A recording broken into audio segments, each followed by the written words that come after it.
You ready?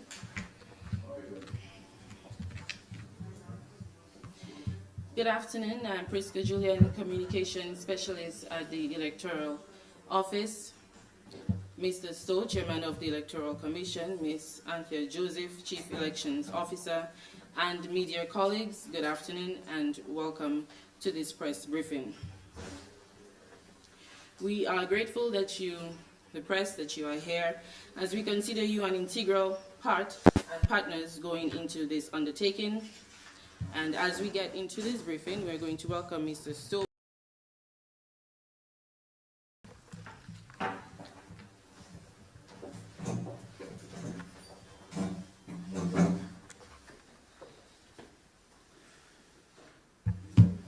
Good afternoon, everyone. Thank you, Madam Chairman. Madam CEO, Chief Elections Officer, Mrs. Joseph, members of the press, welcome.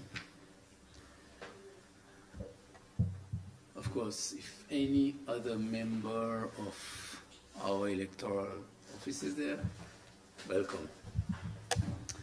For many years, electoral reform and modernization have been central to national dialogue in Dominica. It has been a process marked by reflection, consultation, and commitment, all driven by a shared goal to strengthen our democracy and ensure that every vote truly counts. Our mission has been clear: to modernize the electoral process, making it transparent, inclusive, efficient, and credible. We have sought to enhance transparency, build trust, embrace responsible use of technology, and ensure that the system works fairly for every Dominican. The electoral reform legislation was passed earlier this year by the Dominica Parliament. Since the law's passage, the Electoral Commission has been working diligently to operationalize the reforms, training personnel, strengthening systems, and preparing for full implementation. It has not been without challenges, but progress has been steady and determined. Today, we announce that we are ready to begin the confirmation process from October 15th, 2025. We acknowledge the tireless work of members of the Commission and the Electoral Office staff and all partners who have supported this effort.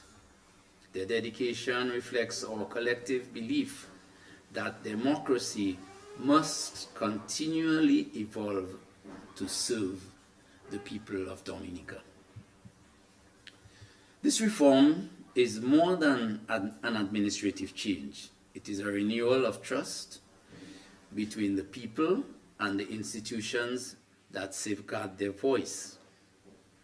We have come a long way, and though challenges remain, we are proud of our progress, and we are confident that we will see it through in all the challenges and the work ahead. I thank you.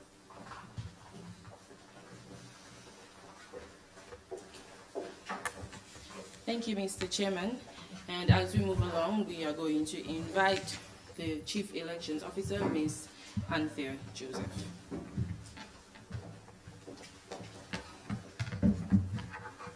Good afternoon to members of the media and also to our chairman, Mr. Duncan Stowe, and our information specialist or communication specialist, Ms. Priska Julian. We are happy this afternoon that we can bring some information to the entire public, nation of Dominica, who will be listening or viewing and want to know what confirmation is all about. So I will begin by just explaining to you what is confirmation.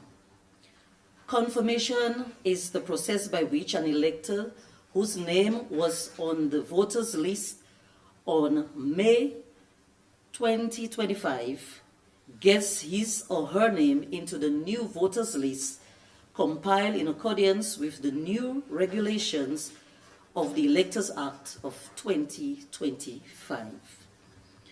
Where will confirmation take place? Confirmation will be undertaken in every confirmation center in every constituency in Dominica. Some constituencies will have more than one confirmation center. Confirmation will not take place overseas, only in Dominica. Who will be the electoral office staff at the confirmation center? Enrollment officers appointed by the chief registering officer and supervised by her will staff the confirmation centers in every constituency. Enrollment officers must take an oath before undertaking their duties. Who can apply for confirmation? Only a person whose name is on the list of May 2025 can apply to be confirmed. So therefore, if your name is not on the voters list of May 2025, then you are not entitled to be confirmed.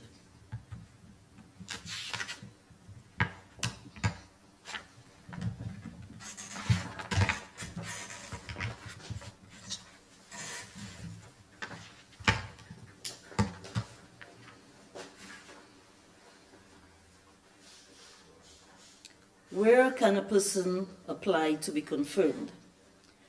A person can only apply at a confirmation center in the constituency which he is registered to vote as of May 2025. Must a person applying to confirm bring anyone with him? Certainly yes. An applicant must bring a person registered to vote in the same polling district as a witness. What documents must a person bring in order to be confirmed? If a person is a Dominican citizen, he must bring one of the following: his or her valid Dominican passport, or his or her valid Dominica's driver's license, or his or her valid Dominica Social Security card.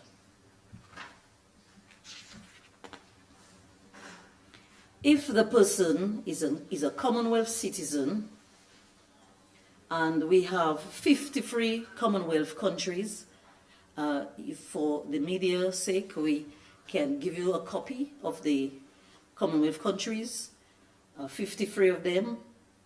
You need a valid passport issued by the Commonwealth country. Another valid government or official document to establish his identity and nationality. And that could include a driver's license, social security card, or voter ID card. This must be from the same Commonwealth country as his or her passport. Or an affidavit of identity in the form set out in the third schedule.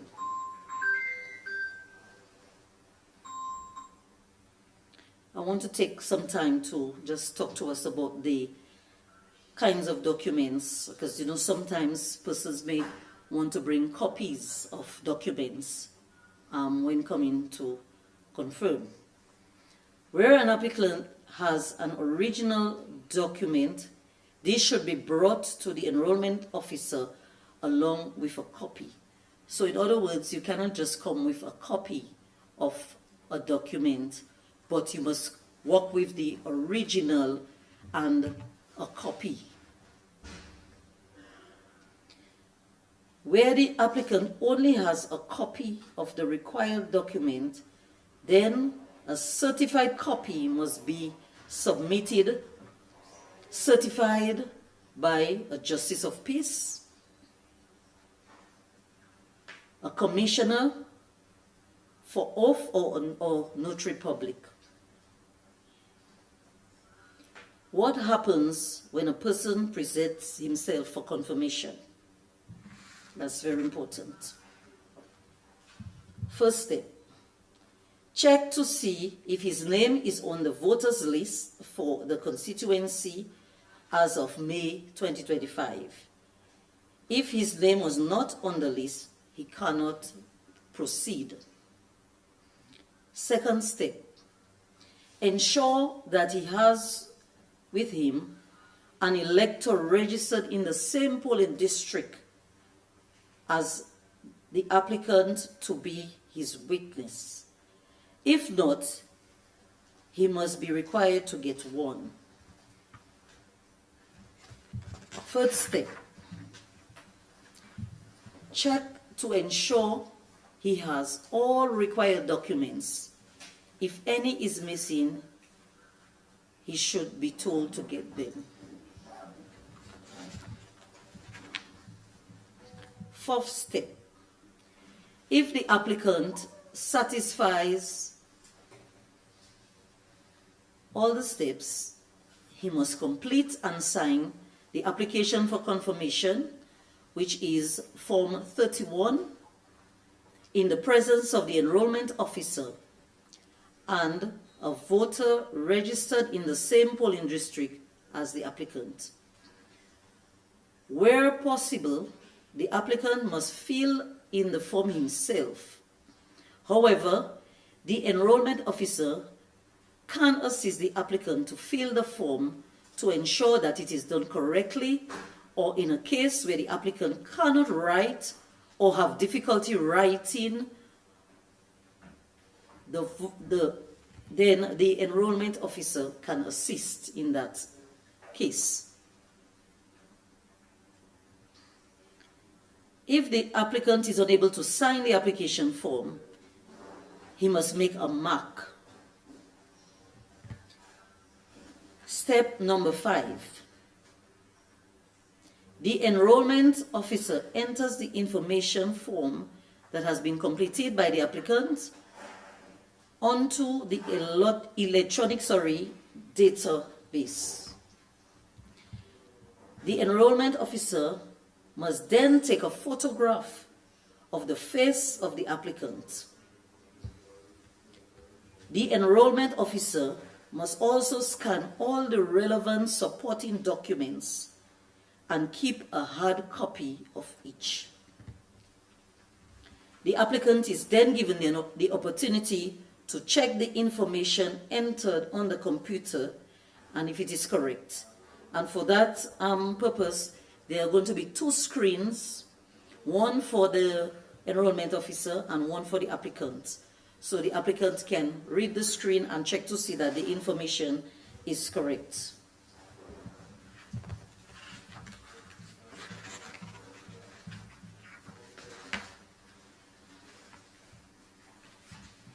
Step number 6.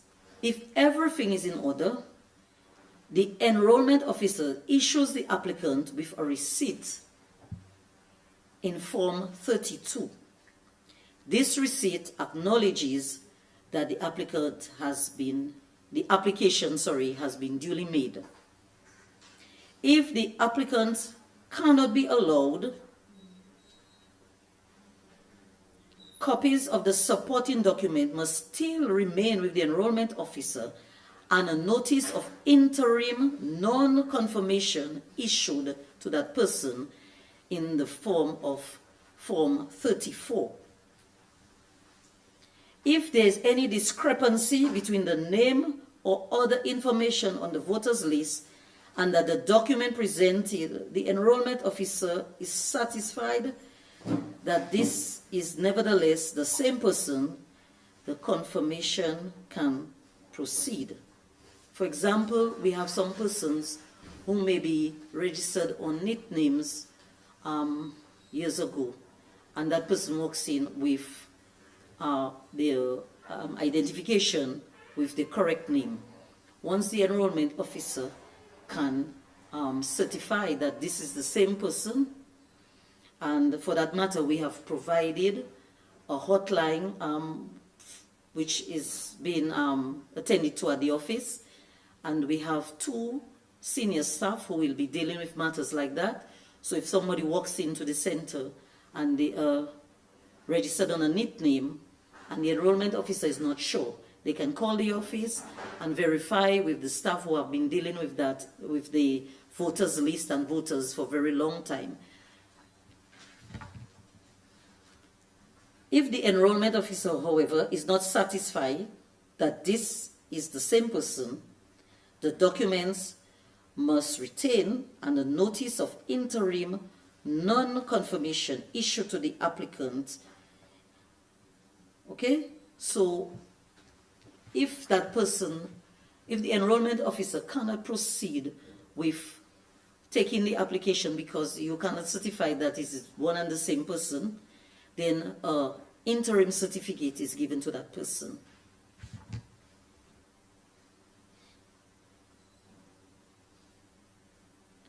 Now, if that person, this person can appeal to the chief registering officer, and there is a form that the person can fill out and appeal that decision of the enrollment officer not to take the application.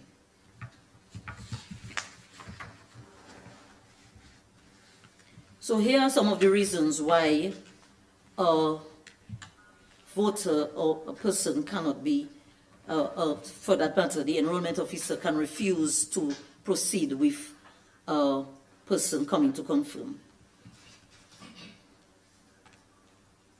The applicant is not the person whose name is mentioned in the register of voters as of May 2025. The information required to be provided for confirmation has not been provided or is inadequate. The applicant, being a Commonwealth citizen, has left Dominica and appears to be no longer resident in the polling district.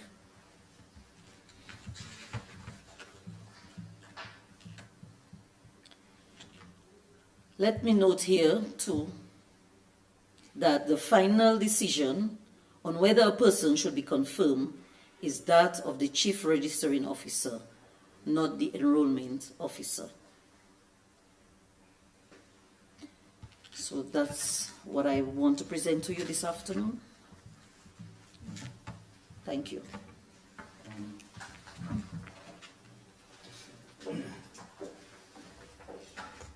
Thank you, Chief.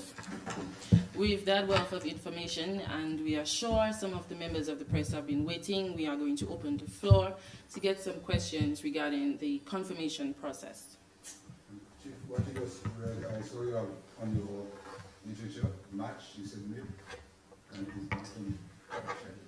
As a correction. You have corrected it. It's as of May 2025. Yeah, well, the question, I can go ahead? Yes. Yeah, the question I would like to ask, either you, the Chief Election Officer, or Mr. Duncan Stowe, the Chairman of the Electoral Commission, can answer. What about the duration process for this confirmation? Begins on the 15th. It goes until when? Just come to the mic. The confirmation period is for 1 year. However, it can be extended up to 15 months.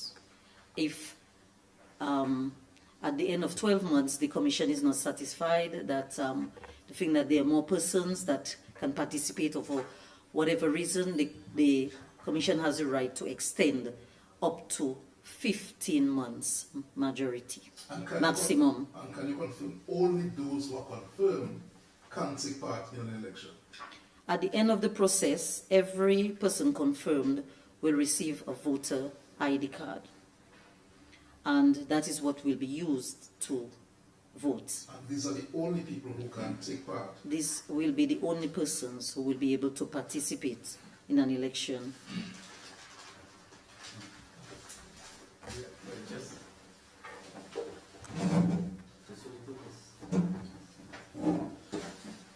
Just for the purpose of clarification, we're going through the process of confirmation to, well, there's been a lot of debate on the whole issue of our list, dead people on the list, dead man voting, etc. So the reform process is a process ready to cleanse the list.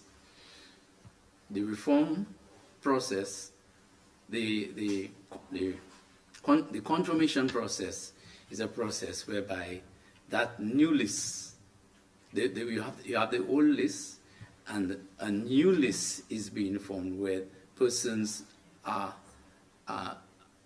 being brought over. If you want to put it, it's a new process of registration, persons being brought over to a new list. But also, you will also have the process of registration. So persons who are being registered and persons who are confirmed will eventually find themselves on one list for the purposes of an election. And that final list will include, of course, the new voters, particularly the new voters. Right. So you will have on that list the new voters, persons who have just turned 18 and are voting, and that list which is being processed at the moment in terms of confirmation. That's what the overseas electors would like to vote, but coming to the traveling may have been a process or a problem for them. Is there any way that we're thinking of facilitating that? Because they would like to vote, but or come to confirm that is. Because they're overseas, it might be a problem for them to travel. Is there any way that there are no overseas centers for the exercise. So in light of the fact that there are no overseas centers for the exercise, everyone who has to confirm has to find a way to a confirmation center that has been set up across the island, which ties with the polling district in which you vote, and have yourself confirmed. So no special provision is being made for persons who are overseas now.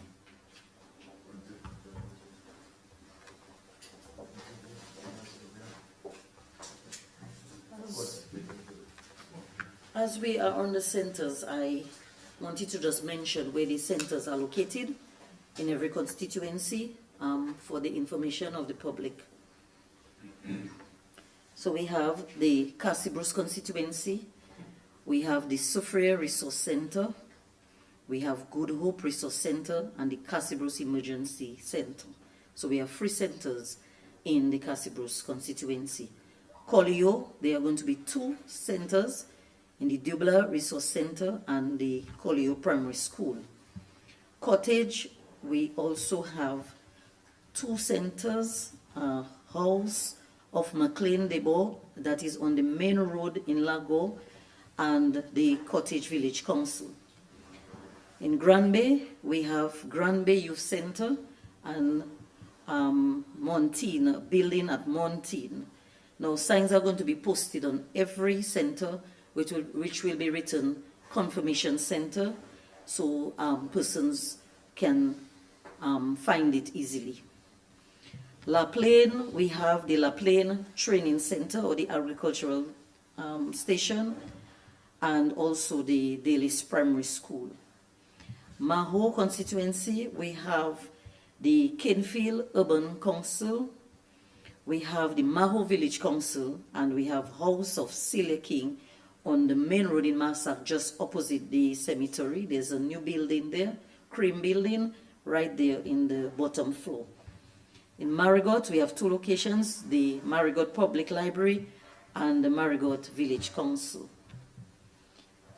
Mont John River Cyric, we have Grand Force Smart Center, and we have the River Cyric Health Center. It's not the entire health center, it's a portion on the side of the health center. Pebush, we have the Benz Village Council, and we have the Kalibishi Village Council, and also Pebush Village Council. Petit Savan, we have the Bellevue Chauffeur Resource Center and the Bacatel Village Council. Portsmouth, we have the building of the Nagico building in the top floor, right there. Roseau Central Electoral Office, there are 2 offices at the front of the building. They're going to be used for Roseau Central, and also House of Anne-Marie Clark on Bath Road. That is somewhere located just after Campbell's business machine. Roseau North, the Red Cross building, and Fonkole Improvement Center. Roseau South, Newtown Innovation Hub, Lubia Village Council, and the Roseau Primary School, which is at Bath Estate. Roseau Valley, we have Trafalgar Innovation Hub, the Cochrane Primary School, and the Loda Emergency Center. Salisbury, Collaboration Village Council, and the Salisbury Primary School. Salibier, we have the Atkinson Village Council and the Agricultural Extension Office in Gullet River. St. Joseph, it's going to be the Layo Emergency Shelter and the primary school in St. Joseph. Soufriere constituency, Soufriere Village Council, and Point Michel Resource Center. Vickers, we have the Penville Resource Center, the Vickers Village Council, and Thibault Community Center building. Wesley, House of Christian Africa, KIF Africa. In also Wesley Resource Center. So these are where the centers are located, and they will be posted on our website and also in the newspapers. And as I said, we have a hotline. If any person wants information concerning where their center will be, they are free to contact the office and to ask for information or guidance. So how many centers in all? We have 47 centers. What days will you be open and times? The centers will be open on a Monday from 9:30 to 5:30 p.m. Monday and Tuesday. Wednesday is closed. Thursday, Friday, same time, and on a Saturday from 9 to 3 p.m.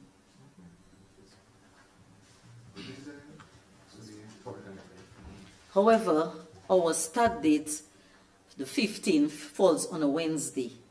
So for only that week, we will be open on the Wednesday, Thursday, and Friday. But for the balance of the period, every Wednesday, the centers are going to be closed. But however, we are open on a Saturday to accommodate persons who work during the week. Okay, Madam Chair, I realize that this process will entail a lot of public awareness. And what you mentioned online and that sort. One of traditionally the churches do that. What strategy do that? So that for dissemination of information.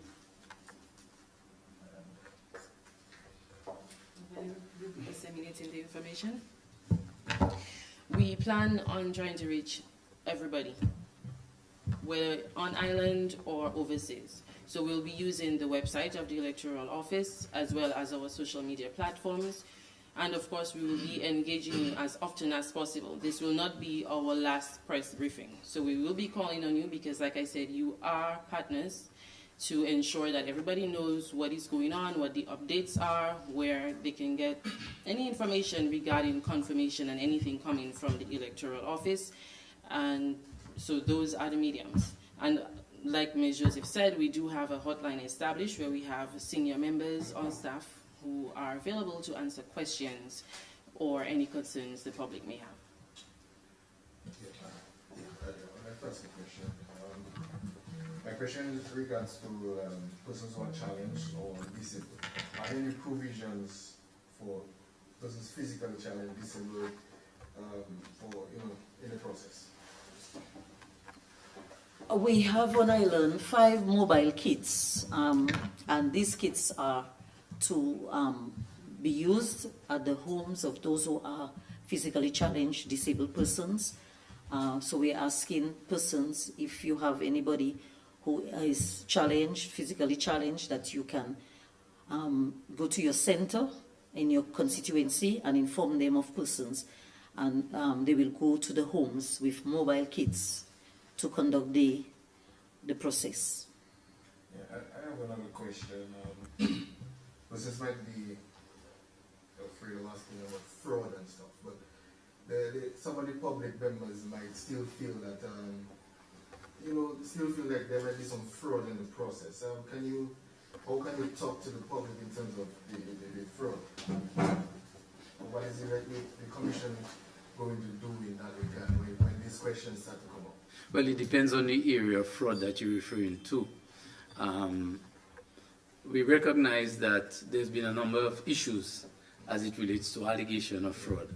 And the whole process of reform, you're looking at fairness, you're looking at inclusiveness, you're looking at efficiency, you're looking at your connection, adapting with the technology. And these are some of the things that we're doing, and these are some of the things that the new law speaks to. So that is just one of the process of trying to partner with the public, not only with the elector, but partner with the parties.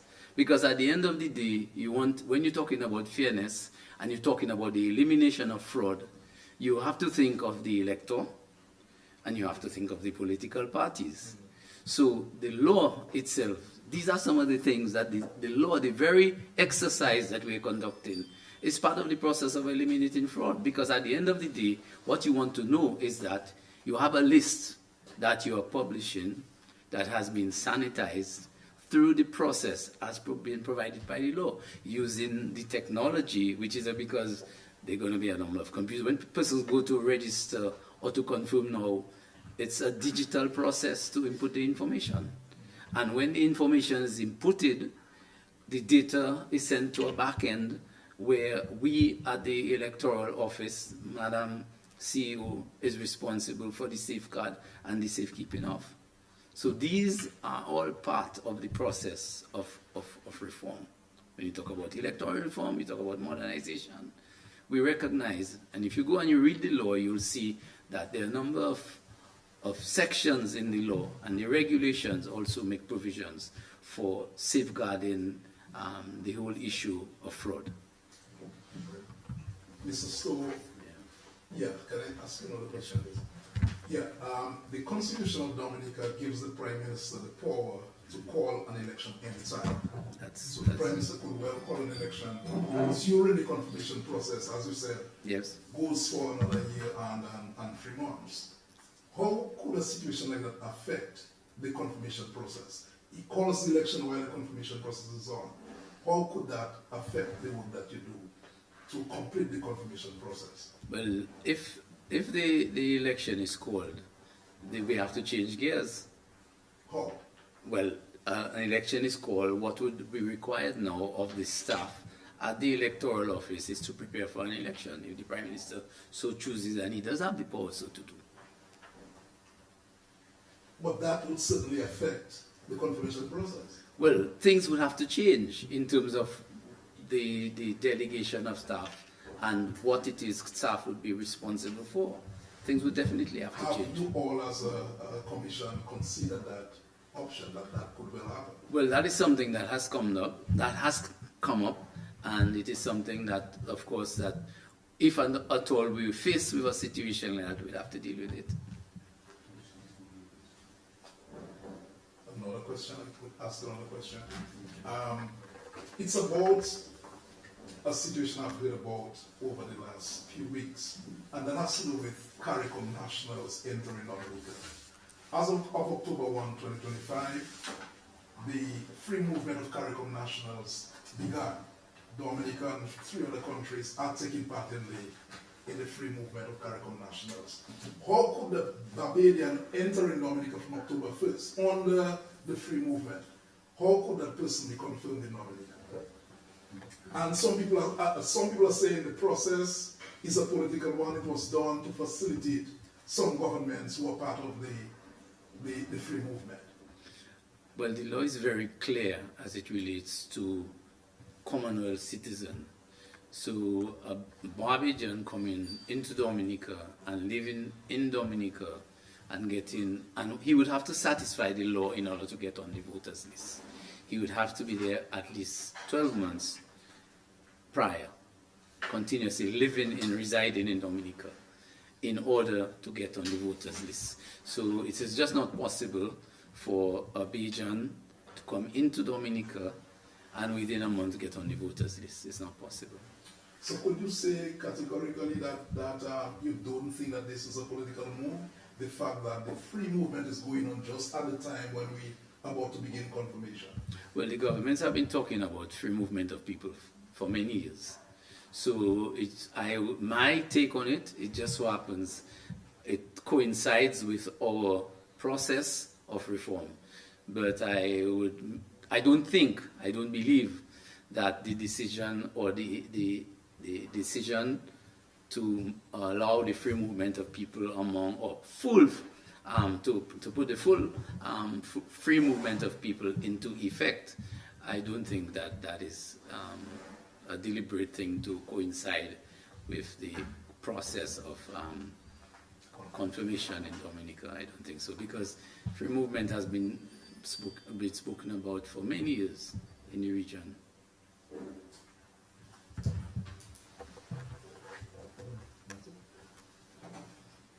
What of security at the centers? Because these are, security at the centers, to me that's important.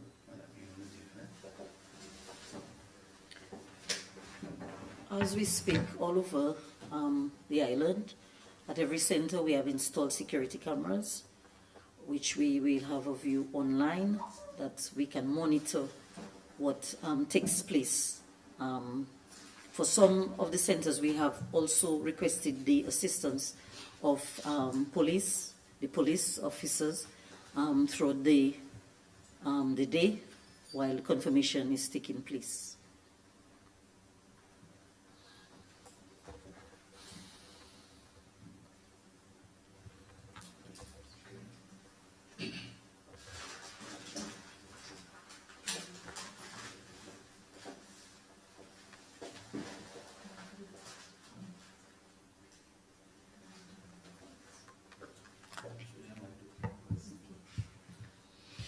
Okay, we are just going to show what the cards are expected to look like. Ms. Joseph is going to take over in that aspect. Before we do that, do we have any other questions? I think that's pretty much. So we can close the floor to Yeah, we pretty much. Okay, thank you.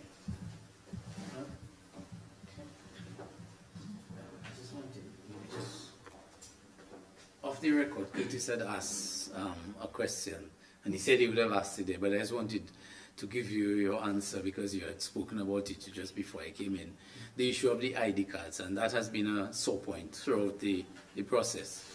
When ID cards will be issued to persons, we have the printers here, we have the cards here.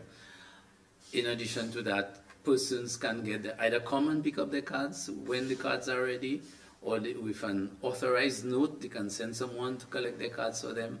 The law also makes provision that cards can be sent to someone's address overseas by registered mail. And that will be as soon as you confirm. Well, the cards will not be ready as soon as we're available. There is a process, and as soon as the cards are ready, they will be persons will be notified. Speak to suggestions and allegations that some people are already receiving voter ID cards. Well, I could say categorically no. That's not true. That cannot be true.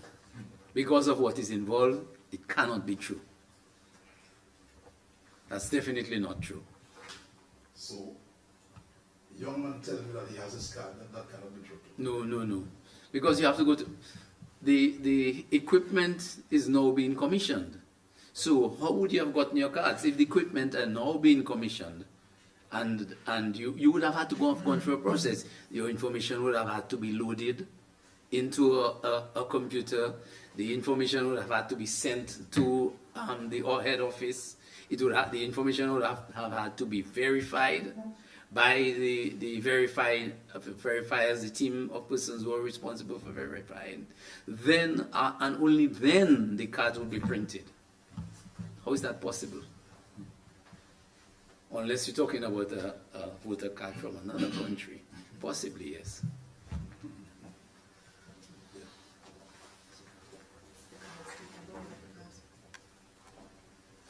Okay, I want to make it clear to the public that we, in our testing of our card, our machine here, last week we used members of staff to test the card machine to ensure that it was working and cards were being printed.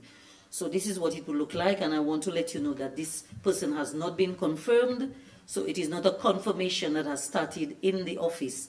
It is just a test to the printer, and this is just a sample of what it looks like.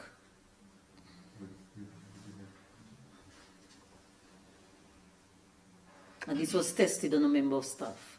So that person still has to be confirmed because the person was not confirmed. It was just a test so that we could test the machine to see what the cards would look like, how they would be printed.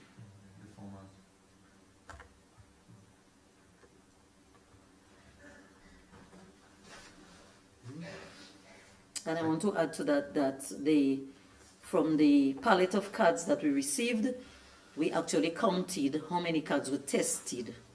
So therefore it's not possible for any member of the public to have had a voter ID card yet. If one knows his own card, how long will it take them to receive? Well, there's a process for replacement of cards. That person would have to apply for a replacement card. And there would be an investigation as to why the card has to be replaced. Okay? Is there a distinctive mark on this card that would prevent it from being duplicated by someone else, or you call it forged by someone else?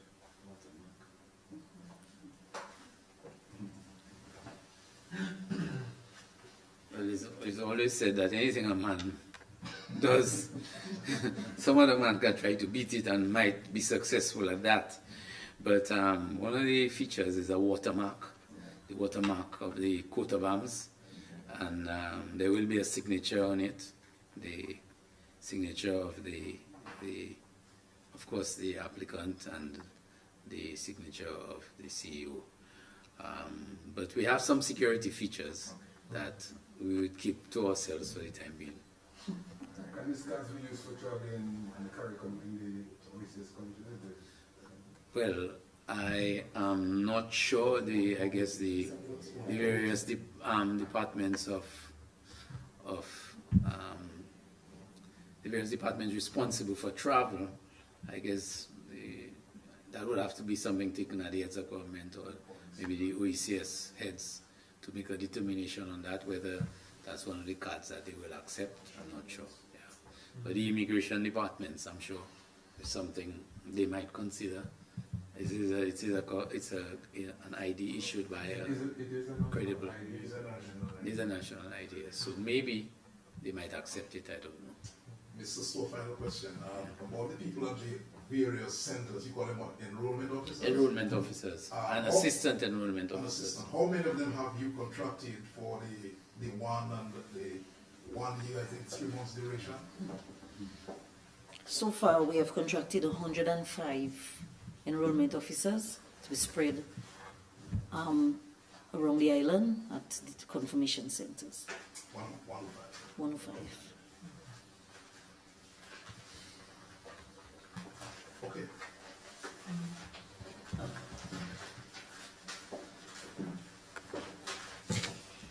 Okay, we want to thank you very much, members of the press, for coming. We look forward to having you at our next press briefing. We want to thank those who engaged and looked at live, and we encourage anyone who has any questions regarding confirmation to reach out to the electoral office. We'd be more than happy to assist with ensuring that you have the information you need as we look forward to having every elector possible confirmed.